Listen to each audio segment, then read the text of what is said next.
You guys, after this video, we have less than 10 games to cover. There's only going to be 2 more episodes left. I never thought I would get to this point. It's just crazy, like, how long this quest has been. I mean, I've already finished the collection, but the YouTube portion has been incredibly taxing. There's been times where I just wanted to give up with all the sports games. I just rolled my eyes like, I do not want to play another sports game. But I'm not one to quit. I need to finish what I started. When I first started the quest, I was like, man, people are gonna love to watch this. I'm gonna get a lot of subscribers. I'm finally gonna build up an awesome YouTube channel that I always wanted.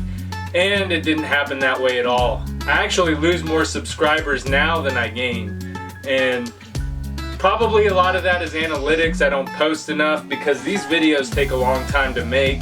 They take a long time to edit. Another thing with the long editing times on the video, it takes up a lot of my gameplay time, where before I started the quest, I played a lot of NES games. I wanted to see how many games I could beat in a year. All that kind of died off when I started doing the N64 Complete in Box quest.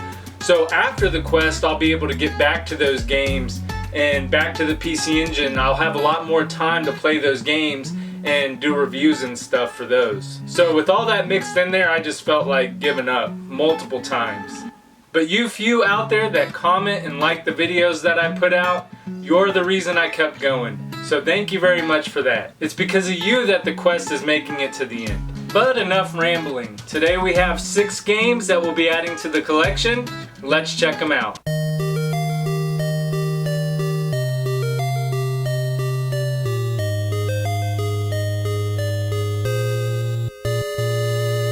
And the first game up is Rally Challenge 2000. Rally Challenge 2000 was developed by Genki and published by South Peak Games. It released for the N64 in 2000. Starting off the game, you can choose from a line of licensed vehicles. The car detail looks good overall. The cars handle well. When turning, you go into an automatic slide. When there are multiple turns though, it can be hard to get out of the slide and change directions. That's only a minor complaint though. The car's sound in the game is good with realistic sounding cars. However, the announcer in the game sounds odd. Each of the cars handles differently, so you can pick the best vehicle that matches your driving style. The game has some pretty bad reviews, but I think Rally Challenge 2000 is a decent racing game. I've definitely played a lot worse on the system. Rally Challenge 2000 is game number 284 for the collection, and the box and manual cost me $22 shipped. I already had the cart, and that brings our total up to $12,984 for the collection. Next up on the list is Olympic Hockey 98. Olympic Hockey 98 was developed by Treyarch and published by Nintendo. It released from the N64 in 1998. When I turned on the game, I was irritated. I've said from the beginning that my favorite hockey game on the N64 is Wayne Gretzky's 3D Hockey, but the game just lost cool points for me. Olympic Hockey 98, Wayne Gretzky's 3D Hockey 98, and Wayne Gretzky's 3D Hockey are all the same games. All they did was change the teams to Olympic teams and add some Olympic music. Everything else is identical. Even the announcer has the same lines as he did in the first game. How many people paid $60 for this game which they probably already owned? What a ripoff. Since I've already reviewed this game, I have nothing to say about it. The NASCAR games did the same thing as well as some other games on the system. Olympic Hockey 98 is game number 285 for the collection, and it cost me $26 shipped, bringing our total up to $13,010 for the N64 library. My apologies again for the wind. I am recording this video during a typhoon. Next up on the list is Magical Tetris Challenge. Magical Tetris Challenge was developed and published by Capcom, releasing for the N64 in 1999. Magical Tetris offers 3 modes of play: Magical Tetris, Up-Down Tetris, and Endless Mode. In Magical Tetris mode, you choose a character: Mickey, Donald, Goofy, or Minnie. You then get a cheesy storyline that has nothing to do with Tetris, and then you battle different opponents. Up-Down Tetris is the same thing as Magical Tetris, but rows of stones build up when you don't clear lines fast enough. Finally, you have Endless Mode. This mode is classic Tetris. The graphics are excellent and the gameplay is Tetris. It doesn't really add any interesting mechanics from other Tetris games. Overall, if you don't have a Tetris game, this one fits the bill. But if you already own Tetris, you can pass on this unless you have to have a Tetris game with Disney characters in it. Magical Tetris Challenge is game number 286 for the collection, and it cost me $43 shipped, bringing our total up to $13,053 for the N64 library. See, this is what I'm talking about.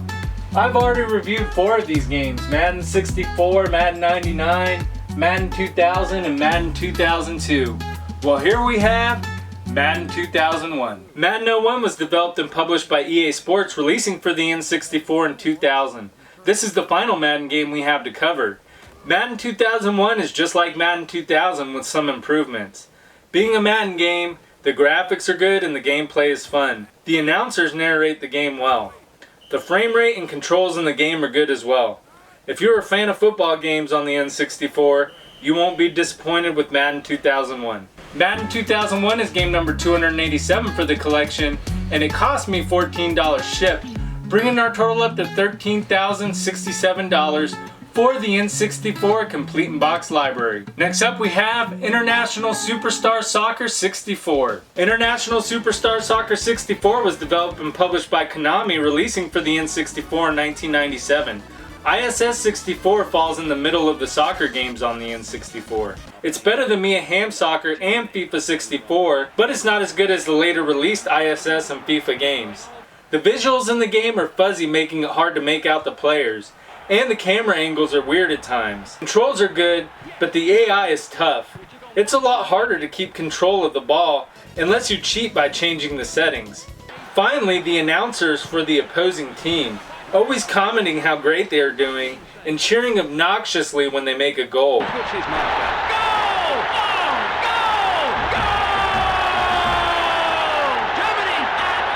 He made me want to throw my controller into the screen.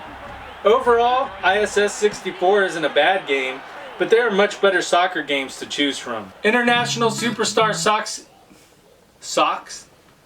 International Superstar Socks. Don't start. International Superstar Soccer.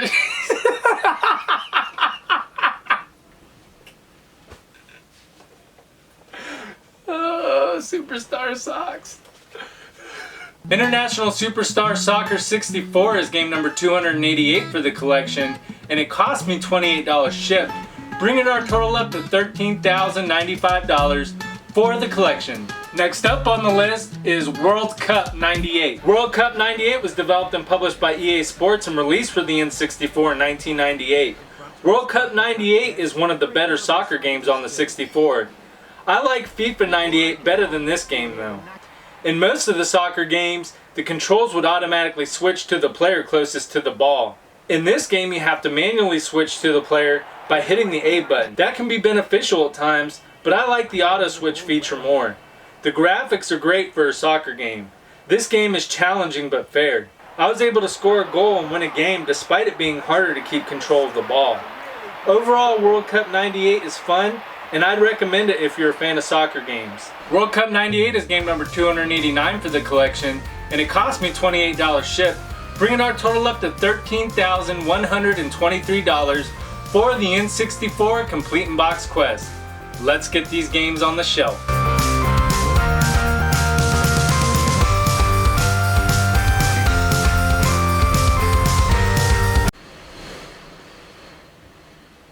If you enjoyed the video, please make sure to subscribe. I'll be collecting the entire N64 library, complete in box, right here on this show.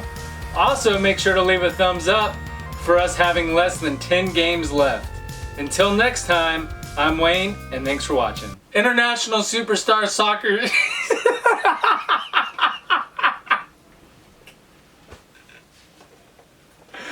Oh, Superstar Socks.